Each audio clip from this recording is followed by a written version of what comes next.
தந்தையுமாகிய கடவுள், குமாரன், தூய ஆவியானவரின் திருப்பெயராலே ஆமென். கிறிஸ்துவில் அன்பானவர்களே, உங்கள் அனைவருக்கும் இயேசு கிறிஸ்துவின் இனிய திருப்பெயரில் ஸ்தோத்திரங்களையும் வாழ்த்துக்களையும் அன்போடு தெரிவித்துக் கொள்கிறேன். இந்த காணொளியின் வழியாக இந்த வழிபாட்டிலே பங்கெடுக்கிற நம்மை கடவுள் ஆசீர்வதித்து தொடர்ந்து நம்முடைய வாழ்வில் உடனிருந்து வழி நடத்துவாராக. தலைகளை வணங்கி கடவுளை நோக்கி நாம் வேண்டிக் கொள்வோம். எங்கள் அன்பின் ஆண்டவரே, இரக்கமும் கிருபையும் நிறைந்தவரே, உம்முடைய பரிசுத்த நாமத்திற்கு துதி ஸ்தோத்திரங்களை செலுத்துகிறோம். ஆண்டவரே, இந்த மாதத்தின் ஆண்டவரே கடைசி நாட்களிலே எங்களை நீர் கொண்டு வந்திருக்கிறீர். இந்த மாதம் முழுவதும் எங்கள் வாழ்வில் நீர் அருளின எல்லா ஆசீர்வாதங்களுக்காக, எல்லா நல் ஈவுகளுக்காகவே ஸ்தோத்திரிக்கிறோம்.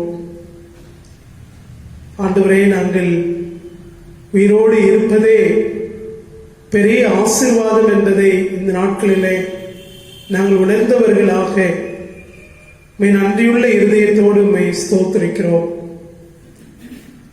ஆண்டவரே, எங்களுடைய குறைவுகளில் உம்முடைய ஆசீர்வாதங்களை நீர் தந்தீரே சுவாமி.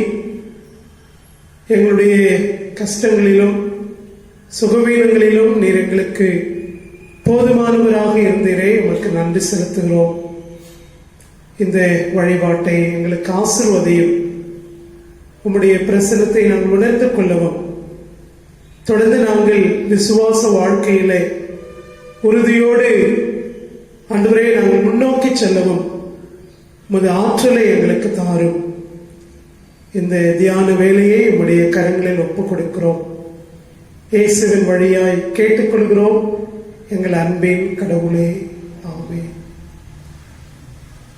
நம் அனைவருக்கும் தெரிந்த ஒரு புத்தெழுச்சி பாடல், உங்க கிருபைதான் என்னை தாங்குகிறது, உங்க கிருபைதான் என்னை நடத்துகிறது. இந்த பாடலை நாம் சேர்ந்து பாடுவோம்.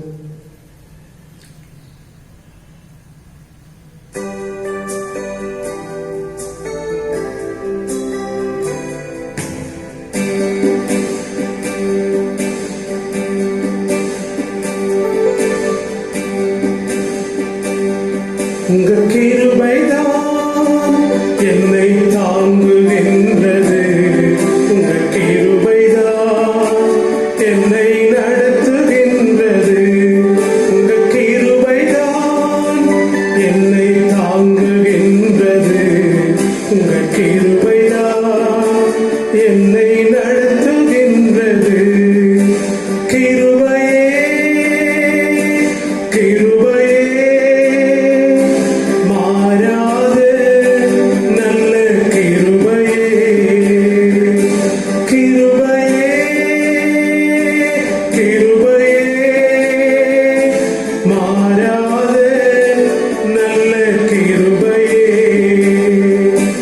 உடைக்கப்பட்ட நேரத்தில் எல்லாம் என்னை உருவாக்கிய கிருபை இது. உடைக்கப்பட்ட நேரத்தில் எல்லாம் என்னை உருவாக்கிய கிருபை இது. கிருபையே கிருபையே நல்ல கிருபையே கிருபையே கிருபையே மாறாத நல்ல கிருபையே. சோர்ந்து போன நேரத்தில் எல்லாம் என்னை சுமந்து கொண்ட கிருபை இது. சோர்ந்து போன நேரத்தில் எல்லாம் என்னை சுமந்து கொண்ட கிருபை இது.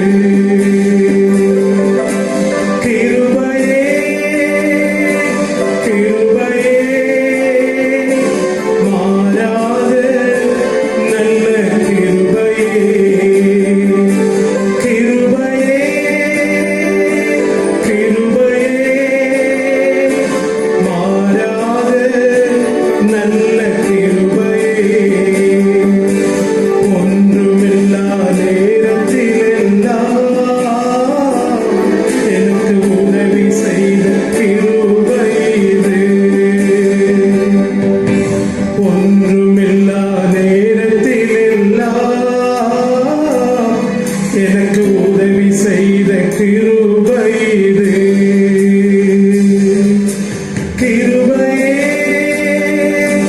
கிருபையே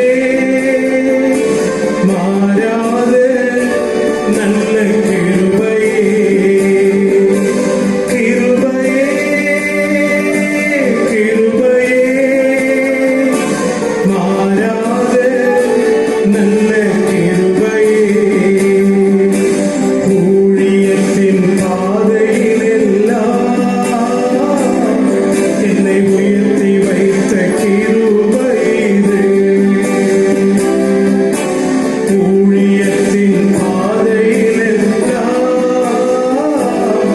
என்னை உயர்த்தி வைத்த கிருபை இது.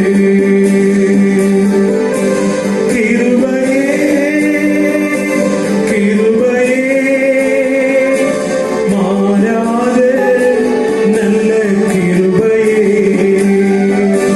கிருபையே கிருபையே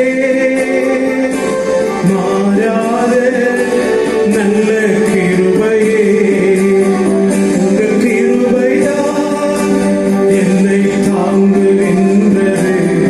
உங்க கிருபைதான் என்னை நடத்துகின்றது. உங்க கிருபைதான் என்னை தாங்குகின்றது. உங்க கிருபைதான் என்னை நடத்துகின்றது.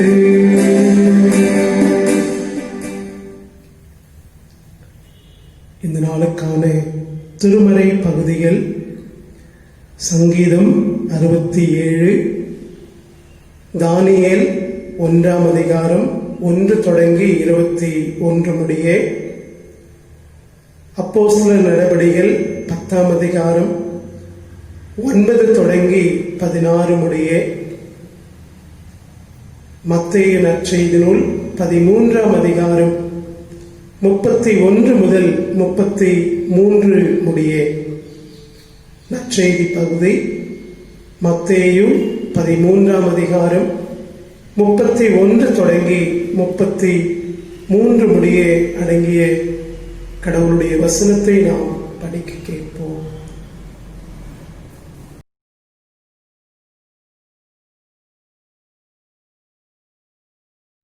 வேறொரு உவமையை அவர்களுக்கு சொன்னார். பரலோக ராஜ்யம் கடுகு விதைக்கு ஒப்பாயிருக்கிறது. அதை ஒரு மனுஷன் எடுத்து தன் நிலத்தில் விதைத்தான். அது சகல விதைகளிலும் சிறிதாயிருந்தும் வளரும்போது சகல பூண்டுகளிலும் பெரிதாகி ஆகாயத்து பறவைகள் அதன் கிளைகளில் வந்து அடையத்தக்க மரமாகும் என்றார். வேறொரு உவமையை அவர்களுக்கு சொன்னார். பரலோக ராஜ்யம் புளித்த மாவுக்கு ஒப்பாயிருக்கிறது. அதை ஒரு ஸ்திரீ எடுத்து முழுவதும் புளிக்கும் வரைக்கும் 3 படி மாவிலே அடக்கி வைத்தாள் என்றார். கிறிஸ்துவில் அன்பானவர்களே, கடவுள் நம்மை இந்த மாதம் முழுவதும் வழிநடத்தி வந்திருக்கிறார். ஒரு புதிய மாதத்தை நாம் காண இருக்கிறோம். ஆண்டவர் தாமே நம்மை தொடர்ந்து ஆசீர்வதிப்பாராக. நம்முடைய வாழ்வில் கடவுள் நம்மோடு உடனிருந்து வழிநடத்துவாராக. திருச்சபையின் குடும்பங்களையும் இந்த காணொளியின் வழியாக இந்த வழிபாட்டில் இணைந்திருக்கிற இறை மக்களாகிய உங்களையும் ஆண்டவரின் திருப்பெயரில் அன்போடு வாழ்த்துகிறேன். என்னுடைய ஸ்தோத்திரங்களை அன்போடு தெரிவித்துக் கொள்கிறேன். கடந்த 2 ஞாயிற்றுக்கிழமைகளில் திருமுழுக்கு, திருவிருந்து, இந்த சாக்கிரமந்துகள் கடவுளுடைய மீட்பிலே கடவுள் நம்மை தெரிந்து கொண்டதையும் கடவுள் நமக்கு தந்திருக்கிற அந்த வாழ்வையும் குறித்து நாம் தியானித்தோம். தொடர்ந்து வருகிற ஞாயிற்றுக்கிழமைகளிலே இறை மக்களாகிய நாம் கிறிஸ்துவின் வழியாக கடவுளின் உறவில் இணைக்கப்பட்டிருக்கிற நாம் நமக்கான பொறுப்புகள் என்ன? இந்த சமுதாயத்திலே நாம் எத்தகைய பணிகளை செய்ய கடவுள் நம்மை தெரிந்து கொண்டிருக்கிறார்?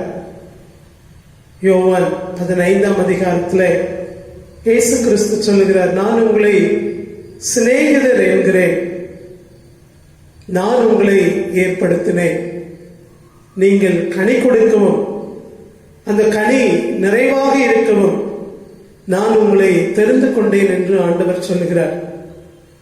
இந்த உலகத்தில் கடவுள் நம்மை அழைத்ததின் நோக்கத்தை தொடர்ந்து நாம் செயல்படுத்துவதற்கு கடவுள் நமக்கு தந்திருக்கிற அழைப்பை உணர்ந்து நாம் வாழ்வதற்கு வருகின்ற வாரங்களிலே அதற்கான தலைப்புகளிலே நாம் தொடர்ந்து சிந்திக்க இருக்கிறோம்.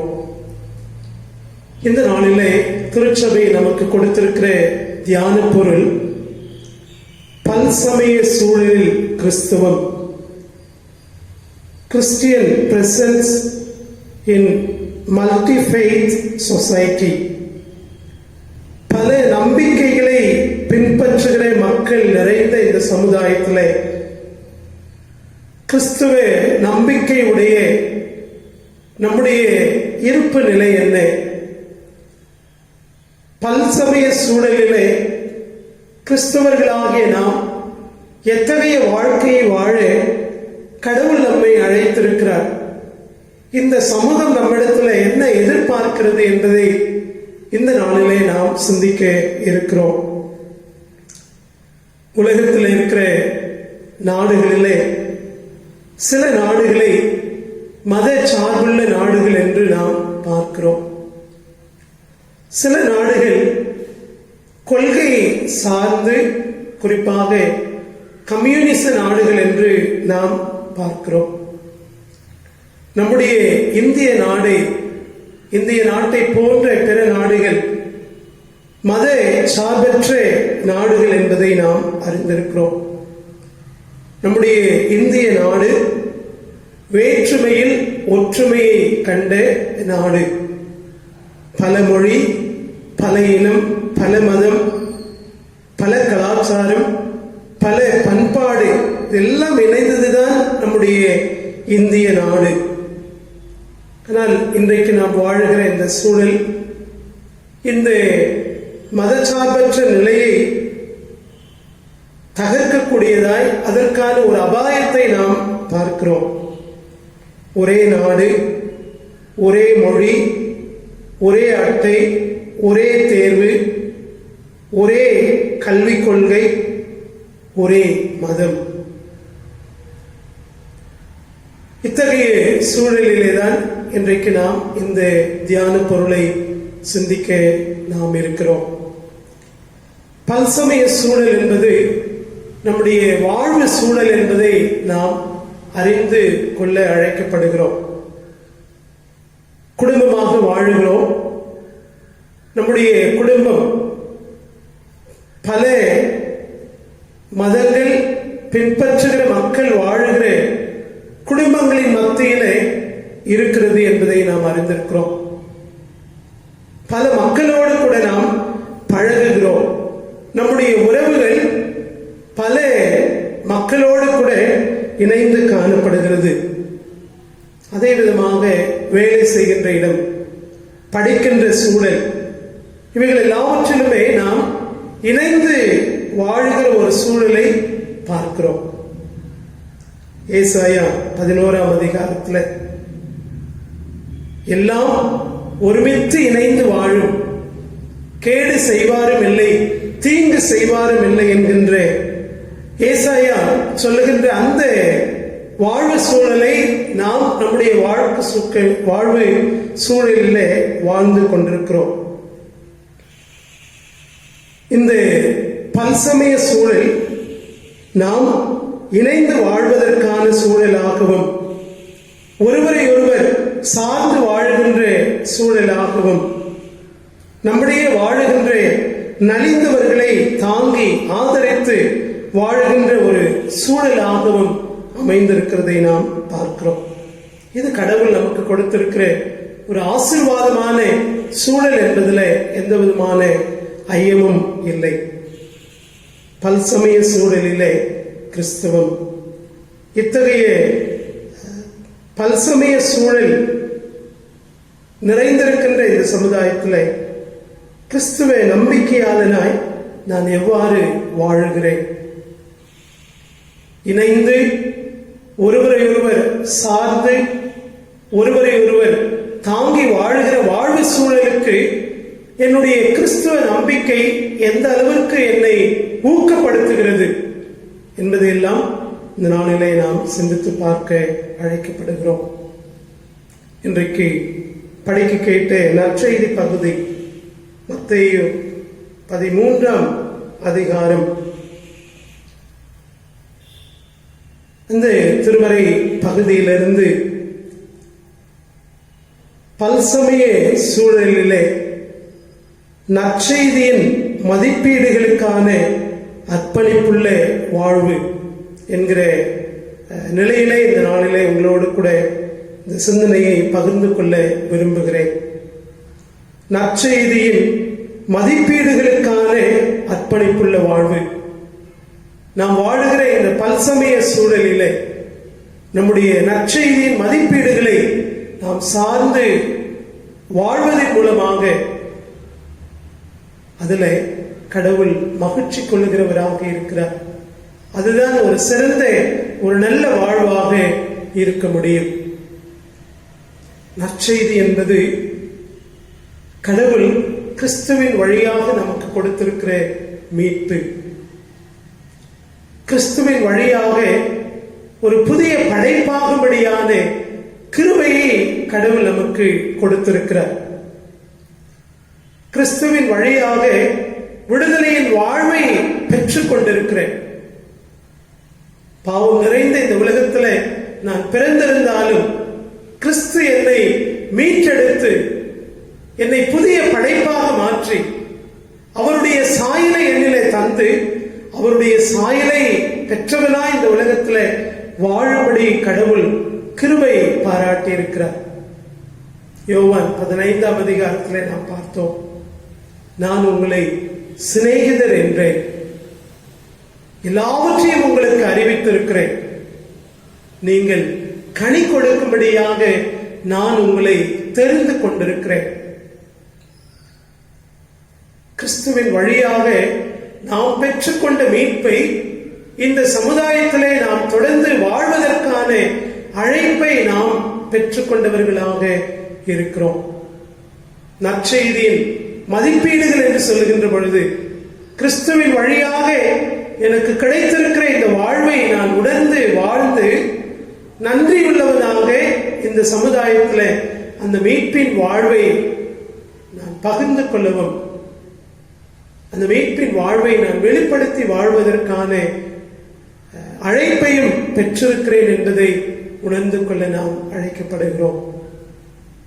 மத்தேயு 13ஆம் அதிகாரம் 1 முதல் 52 வரை வருகின்ற பகுதியிலே 7 ஓமைகளை ஆண்டவர் சொல்லுகின்றார். விதைக்கிறவன் ஓமை. விதைத்த நல்ல விதைகளின் மத்தியிலே களைகள் விதைக்கப்பட்ட ஓமை என்று சொல்லி 7 ஓமைகளின் வழியாக விண்ணரசை குறித்த போதனைகளை ஆண்டவர் சொல்லுகிறார். விண்ணரசு என்பது என்ன என்பதை குறித்து ஆண்டவர் சொல்லுகிறதை நாம் பார்க்கிறோம். இந்த ஓமைகளை ஆண்டவர் அவர்களோடு பகிர்ந்து கொள்வது எவ்வளவு மேன்மையானது என்பதை 11வது வசனத்திலேயும் தொடர்ந்து 16 முதல் 17 இந்த 2 வசனங்களிலும் ஆண்டவர் சொல்லுகிறார். விண்ணரசின் மறைபொருளை அறிய உங்களுக்கு கொடுத்து வைத்திருக்கிறது, அவர்களுக்கோ கொடுத்து வைக்கவில்லை. உங்கள் கண்கள் பேறு பெற்றவை, ஏனெனில் அவை காண்கின்றன. உங்கள் காதுகளும் பேறு பெற்றவை, ஏனெனில் அவை கேட்கின்றன. நான் உறுதியாக உங்களுக்கு சொல்கிறேன், பல இறைவாக்கினர்களும் நேர்மையானவர்களும் நீங்கள் காண்பவற்றை காண ஆவல் கொண்டிருந்தார்கள், ஆனால் அவர்கள் காணவில்லை. நீங்கள் கேட்பவற்றை கேட்க விரும்பினார்கள், ஆனால் அவர்கள் கேட்கவில்லை. அத்தகைய ஒரு சிறப்பை நீங்கள் பெற்றுக் கொண்டிருக்கிறீர்கள் என்று ஆண்டவர் சொல்லுகிறார்.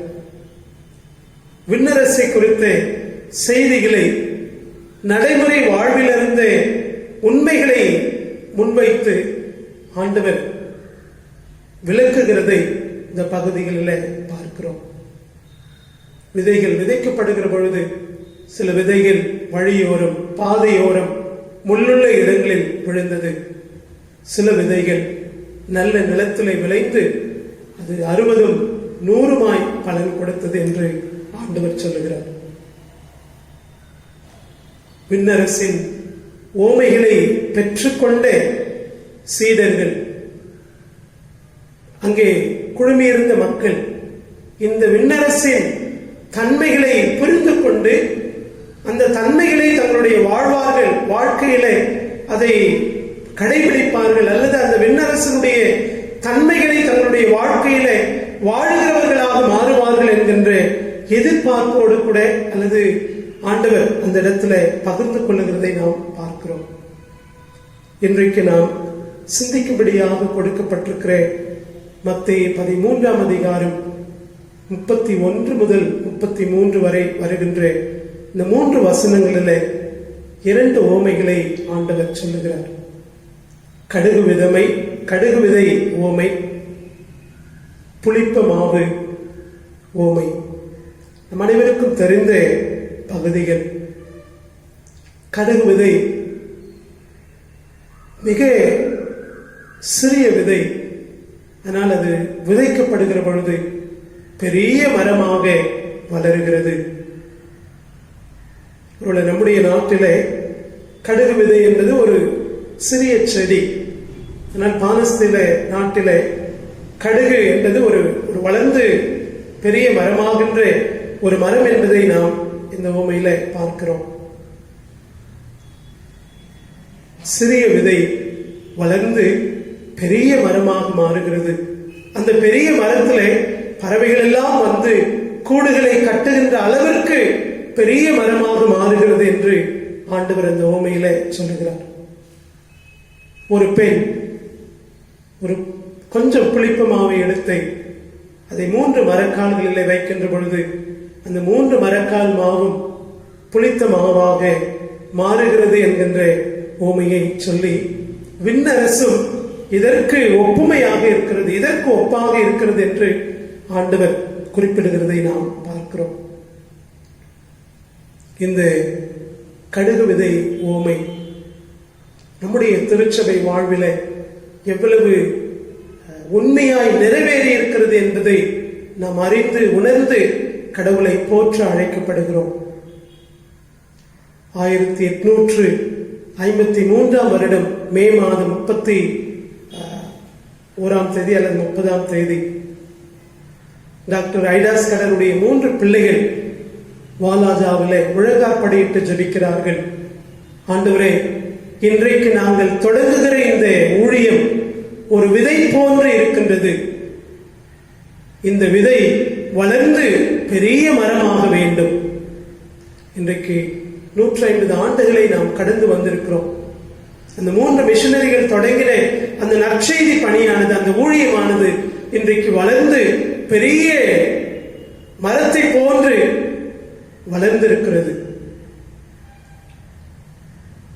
கிறிஸ்துவில் அன்பானவர்களே, நற்செய்தி ஒரு சிறிய தொடக்கமாக காணப்பட்டாலும் அந்த நற்செய்தி வளர்ந்து பெரிய மரமாகும் என்கின்ற ஓமையை ஆண்டவர் இங்கு குறிப்பிடுகிறதை நாம் பார்க்கிறோம்.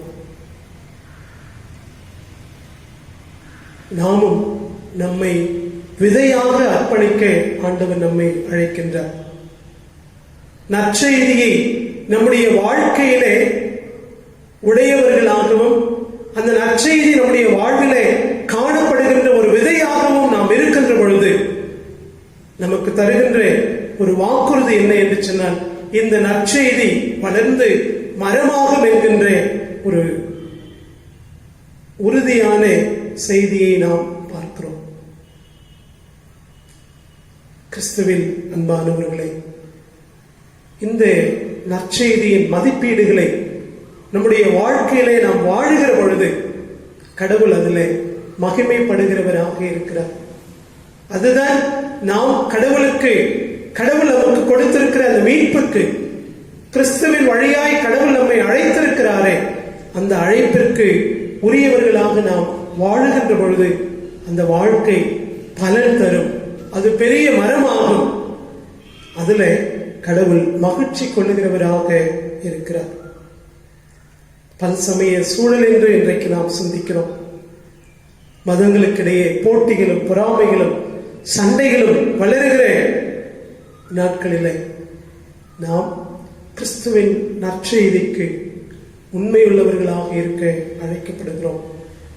இந்த நாளினுடைய திருமறை பகுதி நம்மை ஒரு விதைகளாக இந்த உலகத்திலே ஊன்றுவதற்கு ஆண்டவர் நம்மை அழைத்திருக்கிறார்.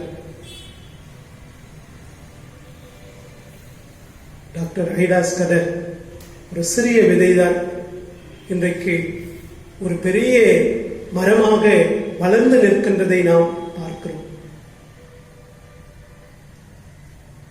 விதை விதையாகவே இருப்பதில்லை, விதை வளர்ந்து மரமாகிறது என்கின்ற ஒரு எளிய ஓமையின் வழியாக நற்செய்தி, அதற்குரிய ஆற்றல் என்ன என்று சொன்னால் அது வாழ்வு தரும், அது சுவை தரும், மக்களுடைய வாழ்க்கையில கடவுளுடைய அன்பை எடுத்துச் செல்லுகின்ற ஒரு வாய்க்கால்களாக இருக்கும் என்று சொல்லி நாம் பார்க்கிறோம்.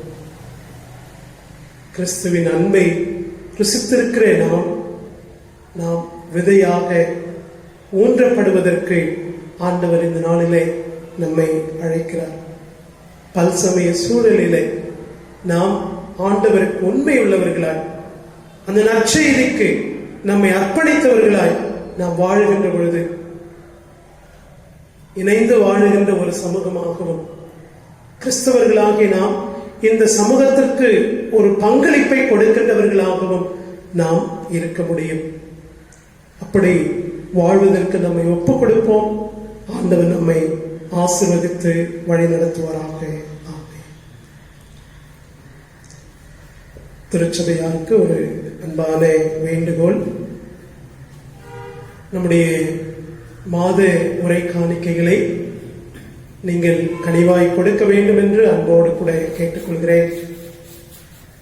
நம்முடைய பேராயத்திற்கு நாம் செலுத்துகிற பங்கு தொகையை செலுத்துகிற பொழுதுதான் ஆயர்களுக்கு ஊதியம் கொடுக்க முடியும், நம்முடைய நிர்வாக பணிகளை நாம் செய்ய முடியும். எனவே இதை மனதிலே வைத்து உங்களுடைய சந்தா உரை காணிக்கைகளை நீங்கள் கொடுக்கும்படி அன்போடு கூட கேட்டுக்கொள்கிறேன்.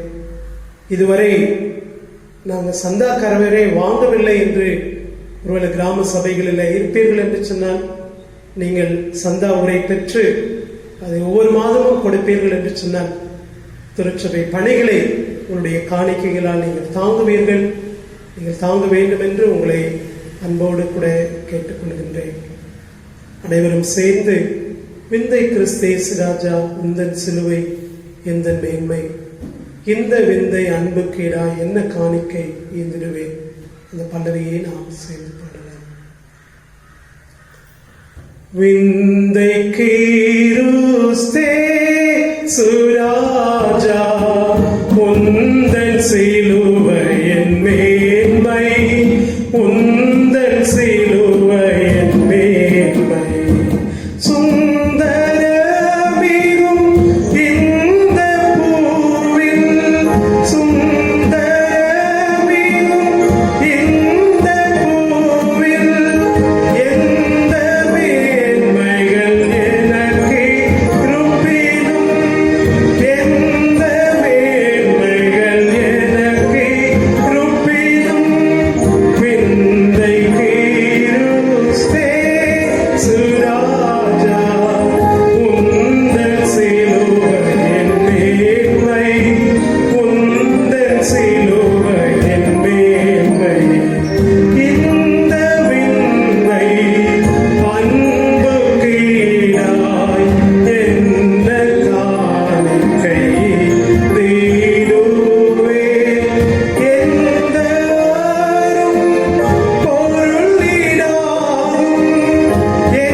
நேசிக்கிற எங்கள் அன்பின் ஆண்டவரே, நீங்கள் கனி கொடுக்கும்படி நான் உங்களை தெரிந்து கொண்டேன், நான் உங்களை சிநேகிதர் என்றேன் என்று சொல்லி உம்முடைய ஆழமான உறவிற்கு எங்களை அழைத்திருக்கிறீரே. ஒவ்வொரு நாளும் அந்த உறவிலே நாங்கள் வாழும்படி வளரும்படி உம்முடைய தூய ஆவியானவரால் எங்களை நடத்தி வருகிறீரே சுவாமி. நன்றியுள்ள இருதயத்தோடு உம்மை ஸ்தோத்திரிக்கிறோம். நாங்கள் வாழுகிற எங்களுடைய வாழ்வு சூழலில் ஆண்டவரே, நாங்கள் எத்தகைய வாழ்வு வாழ வேண்டும் என்று நீர் விரும்புகிறீர் என்று இந்த நாளிலே சிந்திக்க எங்களுக்கு நீர் அருள் புரிந்தீர். கடுகு விதையானது வளர்ந்து ஒரு பெரிய மரமாகுவதைப் போல ஆண்டவரே, நற்செய்தி ஆண்டவரே, அதை நாங்கள் வாழுகின்ற பொழுது அதை எங்களுடைய வாழ்க்கையிலே நாங்கள் கடைபிடித்து வாழ்வதன் வழியாக ஆண்டவரே, நாங்களும் பயனுள்ள விதத்திலே இந்த சமுதாயத்திற்கு எங்களுடைய பங்களிப்பை நாங்கள் கொடுக்கின்ற விதத்திலே வாழ முடியும். ஆண்டவரே, எங்களை நாங்கள் இன்றைக்கு அர்ப்பணிக்கிறோம். கிறிஸ்துவின் ஒரு உண்மையுள்ள திருப்பணியாளர்களாக நாங்கள் வாழ எங்களை உம்முடைய கரங்களிலே நாங்கள் ஒப்புக் கொடுக்கிறோம் சுவாமி. எங்களை பலப்படுத்தும், பாதுகாத்துக் கொள்ளும், உம்முடைய கிருபையினால் எங்களை வழிநடத்தும் சுவாமி. கிறிஸ்துவ வாழ்வுக்கு எதெல்லாம் எதிராக இருக்கிறதோ அதையெல்லாம் எங்களுடைய வாழ்க்கையில கலைந்து உமக்கு உகந்தவர்களாய் வாழ எங்களை நீரே பலப்படுத்தும் சுவாமி. இந்த நாளின் தியானத்தை எங்களுக்கு ஆசீர்வதித்து தாரும் அப்பா. திருச்சபையின் ஒவ்வொரு குடும்பங்களுக்காக தொடர்ந்து நாங்கள் செபித்து வருகிறோம். ஆலயத்திலே கூடி வழிபட முடியாத சூழலில் ஆண்டவரே, திருச்சபையின் குடும்பங்களை உம்முடைய பராமரிப்பிற்கும் பாதுகாப்பிற்கும் ஒப்பு கொடுக்கிறோம். அவருடைய குறைவுகளை சந்தித்து நிறைவோடு வாழ நீர் அருள் தாரும் அப்பா. சுகவீனமாய் இருப்பவர்களை ஆண்டவரே நீர் பலப்படுத்தும், நல்ல சரீர சுகத்தை நீர் தருபடியாய் செபிக்கிறோம்.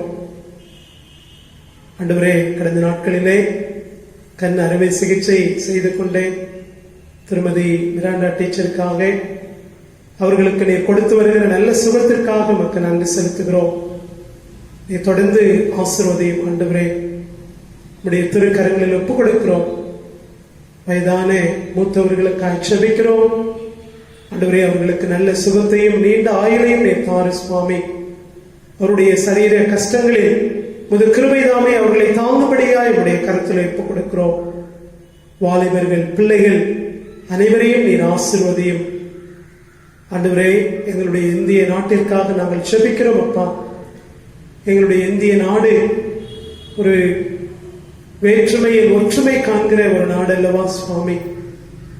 எங்களுடைய நாட்டில் ஆண்டவரே சட்ட திட்டங்களை வகுத்து ஒரு நல்ல ஜனநாயக நாடாக இருப்பதற்காக ஸ்தோத்திரிக்கிறோம்.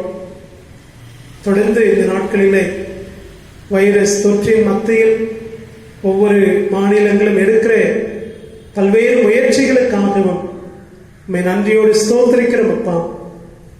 எங்கள் தேசத்தை நீர் ஆசீர்வதியும் ஆண்டவரே. முன்கள பணியாளர்களை உடைய கருத்துல ஒப்புக் கொடுத்து செபிக்கிறோம்.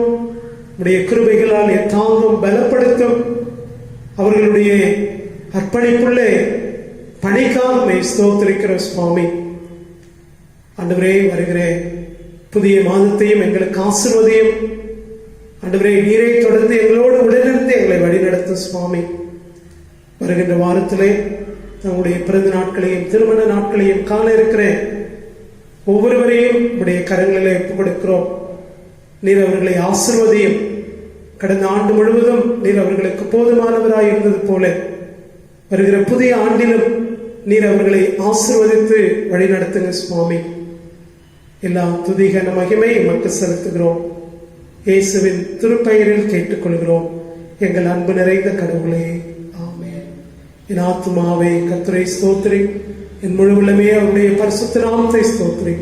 என் ஆத்துமாவே கர்த்தரை ஸ்தோத்திரி, அவர் செய்த சகல உபகாரங்களையும் மறவாதே. நம்முடைய ஆண்டவராகிய இயேசு கிறிஸ்துவினுடைய கிருபையும் பிதாவாகிய கடவுளின் அன்பும் பரிசுத்த ஆவியானவருடைய ஆசீர்வாதமும் பாதுகாப்பும் பராமரிப்பும் உங்கள் அனைவரோடும் எப்பொழுதும் தங்கியிருப்பதாக.